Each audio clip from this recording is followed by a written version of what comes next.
Just try to hit the paper first. Elizabeth nodded, keeping her expression neutral despite the infantilizing treatment. She looked through the scope, adjusted her position slightly, and took a deep breath. Her first shot missed the target completely. Connor tried to hide his smirk. That's okay. First shots are always the hardest. Let's adjust your stance. Elizabeth allowed him to reposition her, though she knew exactly what she'd done wrong. The rifle was different from what she was used to, the trigger tension unfamiliar. She was calibrating. Maybe we should try a lighter rifle, Connor suggested, his patience already wearing thin. No, this one's fine, Elizabeth replied. Let me try again. By mid-afternoon, a small crowd had gathered to watch Elizabeth's progress. Connor had moved the target to 75 yards, and she was now hitting it consistently, though not with impressive grouping.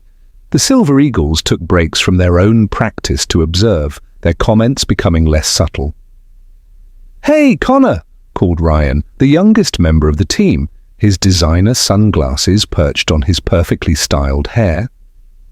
"Maybe start her on the kitty range next time. My 8-year-old nephew shoots better than that." A chorus of chuckles followed. One of the other team members, Dustin, pulled out his phone. "I should be recording this for our social media. Grandma's first day at the range could go viral." Elizabeth pretended not to hear, focusing instead on her breathing, deliberately making small mistakes to maintain her cover. She'd played this role before, in situations far more dangerous than this one. Connor tried to maintain professionalism, but his irritation was showing. "Mrs. Thompson is doing fine for a beginner." He turned to Elizabeth. "Remember what I said about breathing? In, hold, squeeze, out, like this." "So?" she asked, deliberately tightening her shoulders, knowing it would throw off her shot. "No, no," Connor sighed, physically adjusting her posture again. "Relax your shoulders, you're too tense here." He placed his hands on her shoulders, pressing down with more force than necessary. "Feel the difference?" Elizabeth noticed a woman across the range, perhaps in her 30s, watching the scene with a disapproving expression.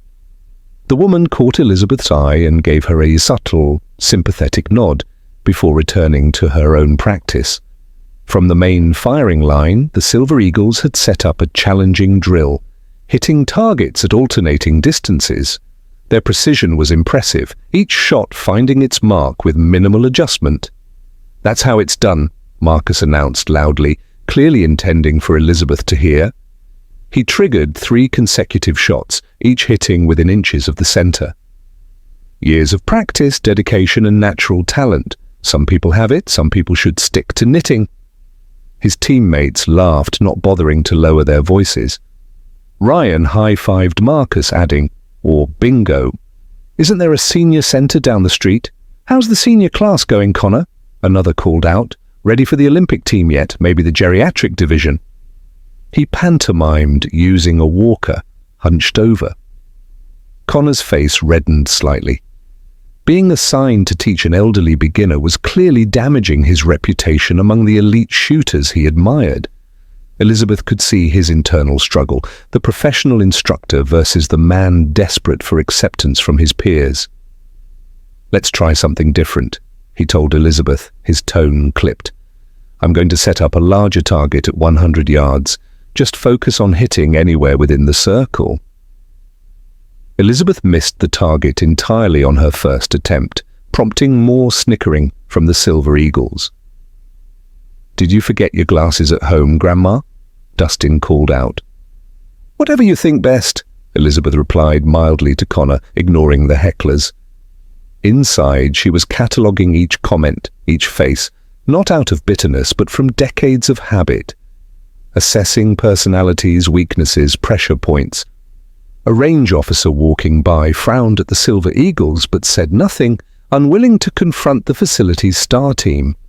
As Connor walked down range to set up the new target, Marcus approached Elizabeth again. He leaned against her shooting bench, invading her space. "Don't let Connor rush you," he said with false concern, his voice dripping with condescension. "He's used to working with professionals. We have a ladies' night every third Thursday, much more appropriate atmosphere. Lighter rifles, shorter distances, wine and cheese afterward." He winked. "Maybe that's more your speed." Elizabeth looked at him, her blue eyes clear and direct. "That's very considerate. Do you find it helps to separate shooters by gender rather than skill?" Marcus blinked, caught off guard by the question. His confident smile faltered. "Well, it's just that women generally don't have the upper body strength or spatial reasoning for precision shooting. It's biology, not bias." "Is that so?" Elizabeth adjusted her glasses. "How fascinating. And yet Annie Oakley outshot Frank Butler in 1875. Quite the biological anomaly." Marcus's expression hardened. "Times have changed. Modern competitive shooting is a different world." "Indeed it is," Elizabeth agreed pleasantly. "Change is the only constant, isn't it?" Marcus studied her, suddenly uncertain. There was something in her tone, something in her eyes, that didn't match her fumbling performance. Before he could respond, Connor returned. "Ready for the next challenge, Mrs. Thompson?" Connor asked, glancing between her and Marcus with suspicion. "Please call me Elizabeth," she said. "And yes, I believe I am." Marcus rejoined his team, whispering something that made them all look back at Elizabeth with renewed interest. She could feel their eyes on her, more calculating now. She had allowed a glimpse behind her mask, just enough to plant a seed of doubt. The afternoon was wearing on, and Elizabeth had progressed to hitting the 100-yard target with reasonable accuracy. Nothing spectacular, but enough that Connor had moved from dismissive to mildly impressed. "You're picking this up quicker than I expected," he admitted. "Want to try something a bit more challenging?" Elizabeth nodded. "I'm enjoying myself more than I anticipated." Connor pointed to a small steel target at 200 yards. "See if you can hit that. Don't worry if you can't. Most beginners wouldn't even attempt this distance on their first day." The Silver Eagles had paused their own practice to watch. They'd been placing small bets on whether the grandma would even hit the target once out of 10 attempts. Elizabeth settled into position, took careful aim, and fired. The shot went wide. "Close," Connor lied encouragingly. The shot hadn't been close at all. Elizabeth adjusted, fired again. Another miss. "Maybe we should go back to the 100-yard line," Connor suggested, clearly embarrassed by his student's performance. "No," Elizabeth said firmly. "I'd like to continue." After her 5th consecutive miss, laughter erupted from the Silver Eagles. "No chance!" Connor finally exclaimed, his professional facade cracking. "Mrs. Thompson, with all due respect, that target is simply beyond your current abilities. Let's be realistic." Elizabeth lowered the rifle and looked at Connor directly. His handsome face was flush with frustration, his patience exhausted. Behind him, the Silver Eagles watched with undisguised amusement. "What would you say," Elizabeth asked quietly, "if I told you I could hit the target at the end of the range, the one at 1,000 yards? The laughter grew louder. "I'd say you're getting heat stroke," Connor replied, not bothering to hide his smirk. "That target is for expert-level marksmen only. Even the guys training for competition don't always hit it consistently." Elizabeth nodded thoughtfully. "I see." She set the rifle down carefully and stood up from the shooting bench. For a moment, Connor thought she was giving up, perhaps finally realizing she was out of her depth. Instead, she walked over to her small duffel bag and unzipped it.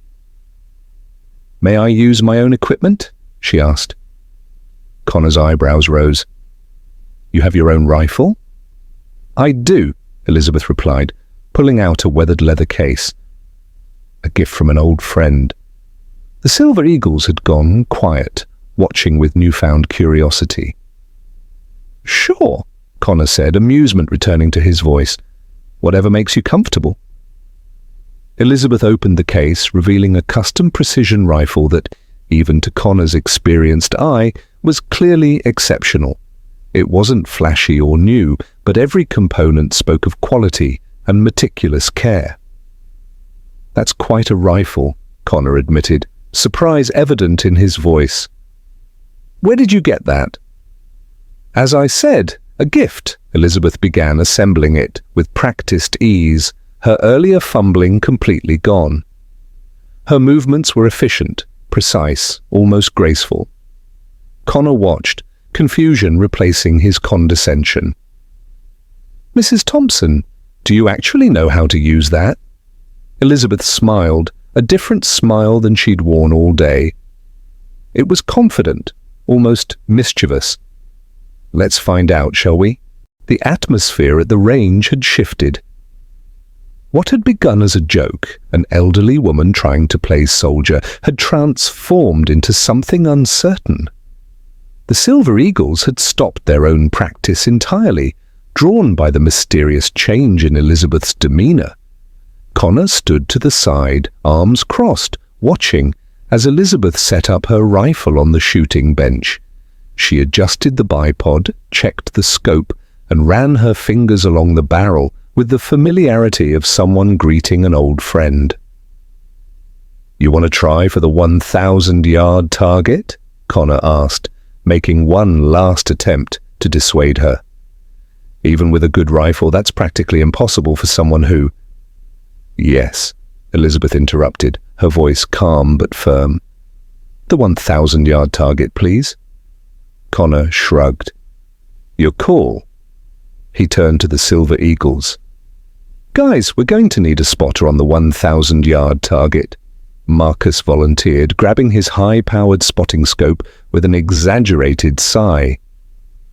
He positioned himself next to Elizabeth, a smirk playing on his lips. "I'll let you know how close you get," he said. "Sometimes the wind carries it within 10 feet or so." Elizabeth didn't respond. She settled into position behind her rifle, her transformation now complete. Gone was the fumbling elderly woman. In her place was someone entirely different, focused, composed, radiating quiet competence. She adjusted her scope minutely, feeling the gentle breeze against her cheek. She took 3 slow, measured breaths, then held the third halfway through. The rifle cracked. Marcus, watching through his spotting scope, blinked in surprise. That's a hit!" He couldn't keep the shock from his voice. Connor stepped forward. "What? Let me see!" He took the scope from Marcus, training it on the distant target. Sure enough, Elizabeth's shot had struck dead center. "Beginner's luck," Ryan suggested from behind them. Elizabeth chambered another round without comment and fired again. Another direct hit,